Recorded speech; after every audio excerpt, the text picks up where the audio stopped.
ஆண்டவராகிய இயேசு கிறிஸ்துவின் நாமத்தில் உங்களுக்கு வாழ்த்துக்கள். எல்லாரும் எப்படி இருக்கீங்க? சுகமா இருக்கீங்களா? சந்தோஷமா இருக்கீங்களா? இந்த நாளிலும் ஆண்டவர் கொடுக்கிற ஆசீர்வாதமான வார்த்தை ரோமர் 14 அதிகாரம் 8 வசனம். Romans chapter 14 verse 8. நாம் பிழைத்தாலும் கர்த்தருக்கென்று பிழைக்கிறோம், நாம் மரித்தாலும் கர்த்தருக்கென்று மரிக்கிறோம். ஆகையால் பிழைத்தாலும் மரித்தாலும் நாம் கர்த்தருடையவர்களாய் இருக்கிறோம். அருமையான தேவனுடைய பிள்ளைகளே, ஒருவன் கிறிஸ்துவுக்குள் இருந்தால் அவன் கிறிஸ்துவுக்கு உரியவனாய் இருக்கிறான். When somebody is in Christ, he belongs to Christ. God has complete authority over him.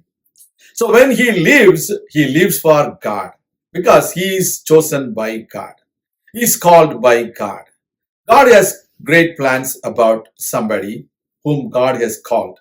So we need to understand we belong to God. So as long as we live for God. If we die for God because we belong to God and we go to God. We are going to rest in His presence.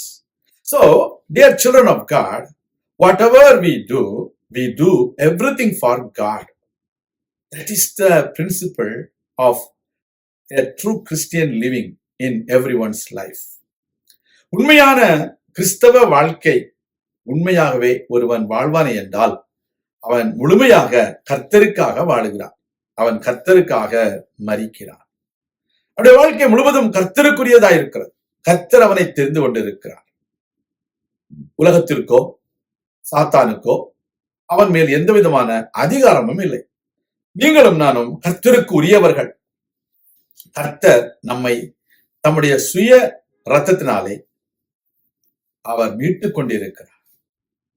We have been purchased by the precious blood of our Lord Jesus Christ. We are no more of the evil things of the world. The evil force does not have any authority over us.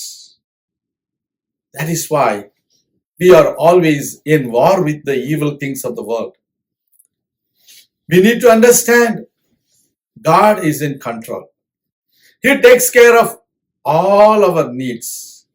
He provides all our needs.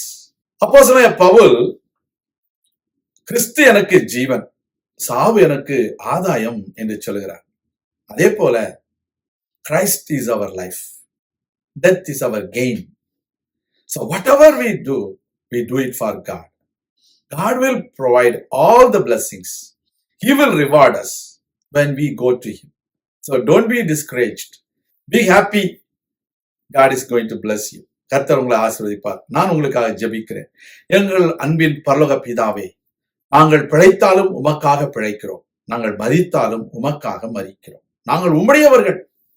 உலகத்திற்கு எங்கள் மேல் அதிகாரம் இல்லை, பிசாசுக்கு எங்கள் மேல் அதிகாரம் இல்லை, எந்த தீய சக்திகளுக்கும் எங்கள் மேல் அதிகாரம் இல்லை. நாங்கள் தேவனுடைய பிள்ளைகள், தேவனுக்காக தெரிந்து கொள்ளப்பட்டவர்கள். எங்கள் வாழ்க்கையை நீர் வைத்திருக்கிறீர். நீரே எங்களை நடத்தும், எங்களை பாதுகாத்துக் கொள்ளும், எங்கள் மூலமாக பெரிய காரியங்களை செய்திடணும். இயேசு கிறிஸ்துவின் நாமத்தில் ஜெபிக்கிறோம் எங்கள் நல்ல பிதாவே, ஆமேன். கர்த்தர் தாமே உங்களை ஆசீர்வதிப்பாராக. ஆமேன்.